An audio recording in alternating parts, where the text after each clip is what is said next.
8 मान ले ए और बी स्वतंत्र घटनाएं हैं तथा प्रोबेबिलिटी ऑफ ए बराबर 0.3 और प्रोबेबिलिटी ऑफ बी बराबर 0.4। तब पहला probability of A intersection B, दूसरा probability of A union B, तीसरा probability of A by B, चौथा probability of B by A ज्ञात कीजिए।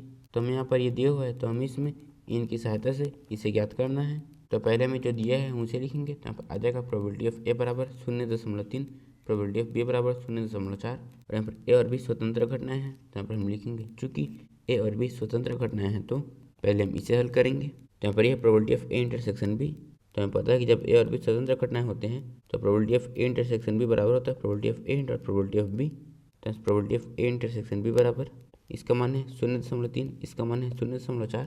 तो यहाँ पर आ जाएगा 0.3 गुणा यहाँ पर 0.4, फिर यहाँ probability of A intersection B बराबर हम इनका गुणा करेंगे।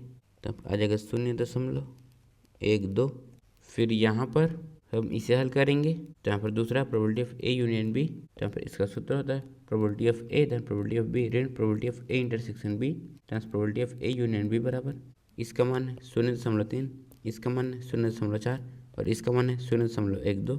तो यहाँ पर आ जाएगा 0.3 धन 0.4 ऋण 0.12, फिर probability of A union B बराबर हम इनको जोड़ेंगे। तो यहाँ पर आ जाएगा 0.7 ऋण यहाँ पर 0.12। तो यहाँ probability of A union B बराबर हम इसे लिख सकते हैं 0.70, फिर यहाँ पर 0.12 और हम इसे घटा रहे हैं तो यहाँ पर आ जाएगा ऋण। तो हम 70 में 12 घटाएंगे तो यहाँ पर आ जाएगा 58 और हम 0 में 0 घटाएंगे तो यहाँ पर आ जाएगा 0 और यहाँ पर दशमलव। तो जब हम इसमें इसे घटाएंगे तो उसका मान आएगा 0.58। तो यहाँ पर आ जाएगा 0.58। तो यहाँ पर तो हम इसे हल करेंगे और यहाँ पर है probability of A by B और यहाँ पर ए और बी स्वतंत्र घटनाएं हैं तो probability of A by B बराबर आ जाएगा प्रोबेबिलिटी ऑफ ए।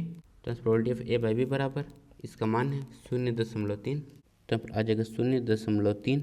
इस तरह से हम इसे हल करेंगे। तो यहाँ पर यह है प्रोबेबिलिटी ऑफ बी बाई ए और यहाँ पर ए और बी स्वतंत्र घटनाएं हैं तो प्रोबेबिलिटी ऑफ बी बाई ए बराबर आ जाएगा प्रोबेबिलिटी ऑफ बी। तो प्रोबेबिलिटी ऑफ बी बाई ए बराबर, इसका मान है 0.4, तो यहाँ पर आ जाएगा 0.4।